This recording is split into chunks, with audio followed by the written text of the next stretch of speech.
What's up, YouTube? Sorry for the lack of videos lately. I actually got sick right after the patch notes came out, so I was unable to do any of those update videos. But today's video, we're going to go over the top 5 League starters, and I did make a video about this before the patch notes came out, and it turns out the patch notes didn't really do much besides nerf Seismic Trap and pretty much make Poison Seismic completely unplayable.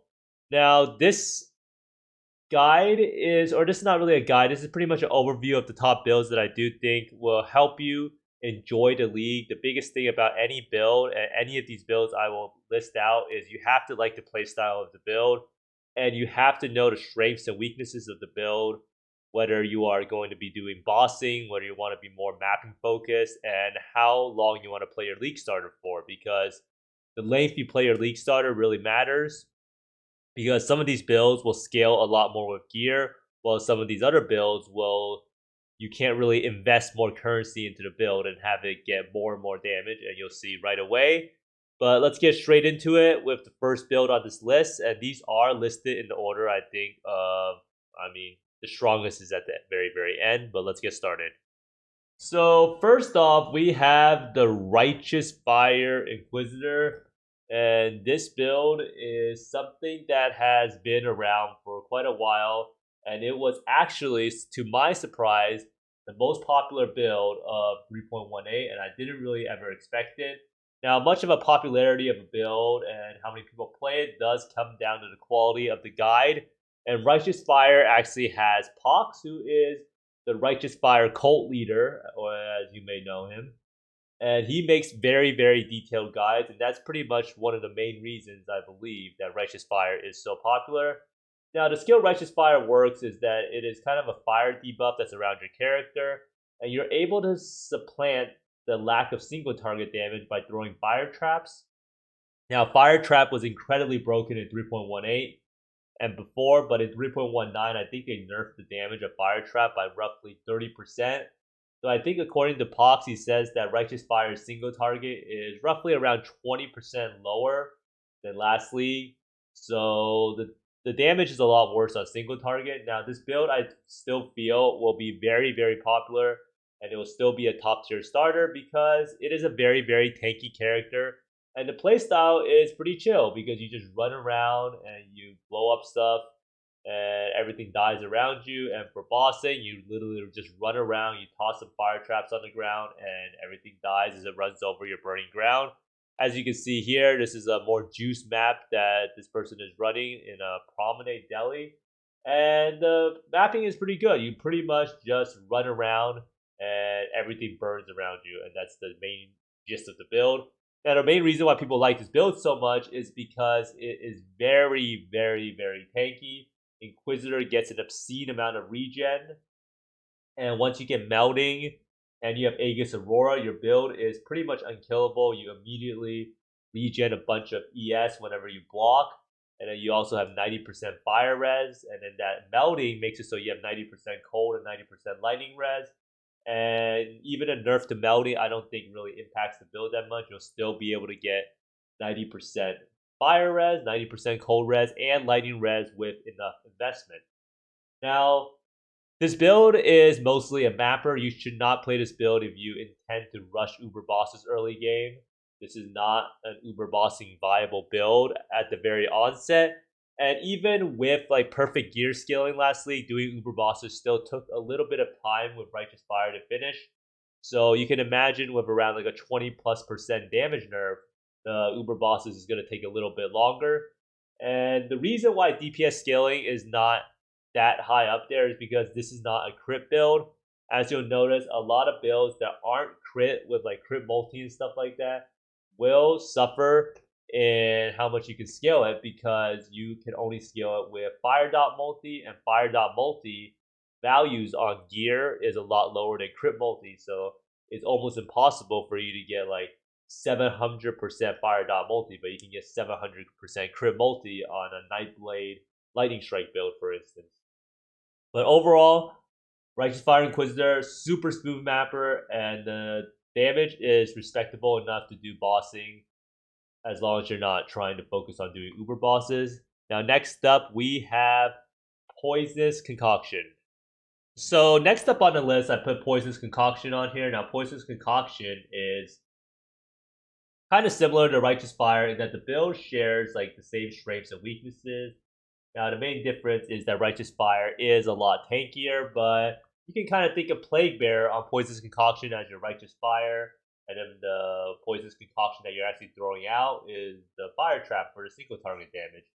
But basically, you can play this on two different type of ascendancies. Occultist is the more mapping oriented one, and you get the explosions. And Pathfinder is probably the more single target oriented overall ascendancy because you have better blast sustain, and I think it has better pathing than Occultist because Occultist you have to start from the Witch, and it's kind of annoying trying to go from the Witch over to the Ranger area. Now, this build is very, very strong as a league starter because it has great base damage. Plague Bearer does a lot of damage by itself. A lot of times you can pretty much just run through the map once you have your Plague Bearer stacks. And you can see the Plague Bearer stacks over here that's dwindling down. And Plague Bearer is this little green Righteous Fire looking aura thing that's around you that deals poison damage to everyone around you. So because of that, and then all of your damage comes from the life flask, so you try to roll your life flask with as high life recovered as possible, and then that gets converted to chaos damage. So that's how all your damage is from. It's from your life flask, and then it's from Plague Bearer. So you pretty much need no gear at all in order to scale your damage high enough to do red maps. But single target will always be an issue until you run some clusters. Now, bossing is definitely not really advisable on this build. You should definitely not expect to be doing uber bosses or anything. But you can probably do the Voidstone bosses. You can do Maven. You can do Awakener. You can do Siren. You can do Maven. You can do the what's it called? You can even do the invitations for the Formed and the Elder Twisted invitations. So the damage is there. It's just not there to do the uber bosses, and the mapping is extremely, extremely fast. In this video right here, you're looking at a Pathfinder mapping, so you don't have the explosions. So if you can imagine this mapping footage with explosions, you will see that the build is extremely, extremely fast. In the previous leagues, I think Poisonous Concoction Occultist, which can actually be respec'd into Bladefall Blade Blast Occultist later on if you really wanted to do some bossing a lot easier. But Poisonous Concoction Occultist was one of the fastest builds to get to 100. I actually personally played this build myself twice in SSF short-term race to 100, and I got to 100 first on this build. So the build is a very, very fast speed mapper if that is something that you're looking to do for the new league start. But next up, we have Elementalist Maw of Mischief.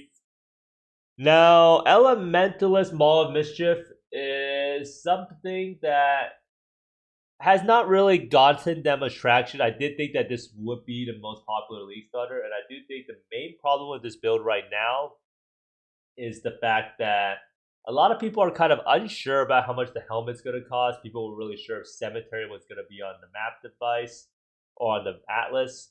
And the Cemetery map is also not as good anymore because people aren't going to run Cemetery for better stash for Magic Find groups.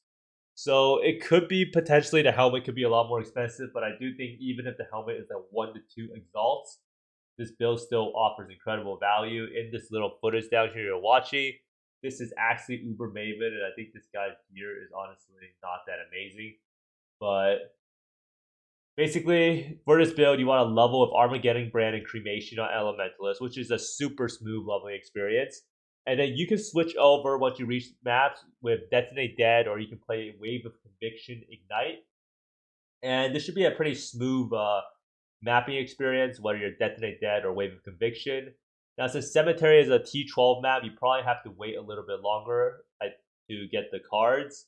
So you can either self-farm the cards, or you can slowly save up currency while you're progressing your Atlas with Detonate Dead or Wave of Conviction. And then once you can buy the helmet, you can afford to swap over to Maw of Mischief. Now, what Maw of Mischief does, or Mischief, is it allows you to blow up your own minions, and this allows for incredible single target. So in this video, you can see blowing up his stone golems. For mapping, you can blow up your Herald of Purities. And this allows you to get around 10 mil plus Ignite DPS on League Start gear. And as I said, the helmet could be very, very expensive, but this build is definitely a very good option if you want to do Uber bosses super early on, because 10 mil Ignite DPS is going to actually destroy Uber bosses. And you can see here in this footage, this guy is doing Uber Maven pretty easily, and the damage is pretty obscene when he blows it up. And this build can even farm Simulacrum Wave 30s. I have found some videos of people doing Simulacrum Wave 30 actually with Maw of Mischief. So if this is something that's up your alley, then you should try it out. But the number one thing to warn about is the playstyle for mapping is not super smooth, because it is a 2-button, or it's not really a 2-button build, but you have to wait for your minions to respawn and then blow them up. And the golems respawn every now and then because of the Elementalist node that you end up taking on the Ascendancy. But next up, we have my personal League starter that I will be playing, and I hope actually a lot of people try this out, but it is Venom, Gyre, Deadeye. Now, next up, we actually have the build that I'm going to be playing, which is Venom, Gyre, Deadeye. Now, Venom, Gyre is a skill that I decided to play purely because his map clear is so amazing, and this build is based off of Spectral Helix Deadeye from the past. Now, if anyone's ever played Spectral Helix before, you know as soon as you reach maps and you're doing some maps, you're pretty much looking for any excuse to swap out of Spectral Helix as soon as possible. And the reason being is that Spectral Helix is just not really fun to play when you actually have to kill all of the mobs in a map. Now, this build has some pretty insane map clear. The reason being that you have a bunch of forks, you have a bunch of chains, and then you shoot out a bunch of projectiles. And you also have a bunch of projectile speed, so you have insane off-screen coverage. And also, the way that Venom Jar works is that you can think of the skill like a boomerang. You throw it out, and then you catch the blades. And you can shoot out the blades that you catch, and you can see the number right here. It goes up and down based on how many blades you end up catching. So the whirling blades are able to shoot out the blades. So whenever you use whirling blades, you shoot out the blades that you end up catching. And you can catch up to 30 at a time. And for single target, these blades shoot out sequentially, so you can actually end up shotgunning the boss, so you can do some obscene amounts of single target damage if the boss is really fat. So that's why a lot of times when you see someone play Venom Jar, you might see them spam whirling blades back and forth on top of the boss. And that's pretty much because they're trying to shotgun all of the blades that they catch back into the boss. So this build is an amazing map clear. The single target is not bad at all. And you can always swap into Spectral Helix Deadeye for a little bit, and it's pretty much an identical build, except you switch over Point Blank for Far Shot, and those are the only main swaps you make. And instead of fork, you use another damage link, like added cold damage. So super easy swap if you ever want to do some bossing with Spectral Helix. But for the majority of the game, you can pretty much just play Venom Jar. You can swap from Venom Jar for Spectral Helix after you get Cruel Lab finish, and that's pretty much because you just need +1 chain and +2 projectiles in order to start playing Venom Gyre. Now, next up we have, this is what I feel is the number one League starter, and is definitely Spectral Helix and the Lightning Strike. And you can do this in so many different ways. You can do this on Champion, you can do this on Raider, and you can do this on Berserker. I think at this point, it's been pretty well known that Berserker does the most damage. It's maybe a little bit hard to start, but it has a more annoying playstyle of having like a button or 2 extra buttons to press. Champion is the tankiest, and Raider is the easiest to play. It's like a quality of life ascendancy, and it's super nice now, especially with the suppression. But its end game damage is probably around like a half of Berserkers, or probably less. Now, main problem with this build, as you may know, is that you have to play Spectral Helix all the way through maps, and you can probably swap to Lightning Strike somewhere around like white or yellow maps. So it really depends on what gear you have. As you can see here in this video, this is Uber Maven. I think this is a Lightning Strike Berserker with like min-max gear. Now, this build has incredible scaling, and it's one of those builds where you can find upgrades at every single stage, and every single upgrade is going to help you feel a lot stronger against the bosses, and it is a build that can do the uber bosses very easily once you get enough gear. And Lightning Strike is a skill that has amazing map clear purely because of additional strikes. You can hit a pack of enemies like 3 times or 4 times, depending on how many additional strikes you have. And it pretty much just decimates the pack. Now, Lightning Strike is still a melee ability.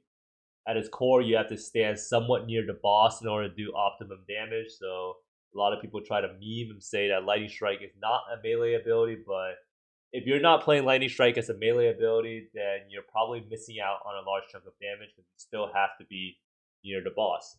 So that means that its bossing is not super great until you get really good damage, like you see in this video where this guy is pretty much insta-facing the boss, because you still have to deal with the boss moving around a lot, and you still have to deal with the fact that sometimes you actually can't melee the boss because the boss is doing an ability that it would kill you if you stood too close to it. So that's something to keep in mind. But basically, this is, in my opinion, the #1 league starter for what's it called? For Lake of Kalandra. And it's actually sad because it has been probably the #1 starter for like 2, 3, 4 leagues in a row now. And it is really fun if you haven't played it before, but I don't think I'll be playing it this time around purely because I've started this build like 4 leagues in a row, and it's finally time for something different. So that's why I'm playing the Venom Gyre build. But in terms of Raider, Champion, or Berserker, none of those choices you can really go wrong with, and I would pretty much just go with whatever playstyle fits your needs the best. Overall, you want to choose a league starter that has the strengths that will help you with the goals for your league. So you don't want to choose a mapper if you want to be mainly bossing. Now, I did leave out some league starters like Eye of Winter, Inquisitor Mine, and Explosive Trap Saboteur if you're going to be doing like a bossing focused league start. So I do think that most people are probably looking for a mapping based league start instead of a bossing one. But I did include one bossing one, which is the Maw of Mischief build. And I do think that build gets off the ground pretty easily. Now, you also want to make sure you enjoy the playstyle of your league starter. There's a lot of times where people say, oh, I hated playing EA Ballista Totems, or I hated playing Spectral Helix, and guess what? They stopped playing the game after they played their league starter. And that's something that happens a lot. You want to make sure you try out your league starter a little bit, or you watch a lot of videos of it, and you want to make sure you actually enjoy the playstyle of the build. Playstyle is pretty much everything. Some people just cannot stand totem builds. Some people cannot stand melee builds. Some people cannot stand staying in the same place and casting. And some people cannot stand how bow builds have no movement skill. So there's always a bunch of strengths and weaknesses for every single build. So make sure that you actually enjoy your league starter, unless you just enjoy playing a strong build regardless of what the playstyle is actually like. Now, you also want to be wary of the price of certain build enabling uniques. I do know a lot of people have Covenant as one of their items in almost every single like Poison Helix build or Scourge Arrow build. And it could potentially be a higher tier unique. It could be like a T2 unique now instead of tier 4. And that could have a huge ramifications if there's like 5 or 10 different builds all trying to use the unique. It could be like a 5x item, and that's not even like over exaggerating, judging by what happened to Dyadian Dawn. And Dyadian Dawn is an item that was only used by explosive arrow totems. Now, a lot of people are also asking me about Lightning Conduit, and I think Lightning Conduit is a very strong ability on paper, but I do think the 2-button playstyle is probably just too bad for me personally to try it out at League Start. And I do think Orb of Storms is probably the best trigger, purely because you pretty much just put it down and then you're able to spam Lightning Conduit if it works like how most people think it will. Now, some people might be wondering, how is Lightning Conduit compared to Spark? And it's actually pretty close. Even in optimum conditions, if you let it Spark hit its maximum amount of times and factor into duration, Lightning Conduit is only very slightly behind Spark, which makes Lightning Conduit probably the best lightning spell skill to have ever been created in a long time. But hopefully this top 5 helps you out and you choose one of these builds or you choose a different one that fits your need. But most importantly, choose a league starter that you will enjoy playing and won't make you hate the game. But thanks for watching. I hope you find more Mirrors, Exalts, and Mage Bloods than me. And see you next time. Bye!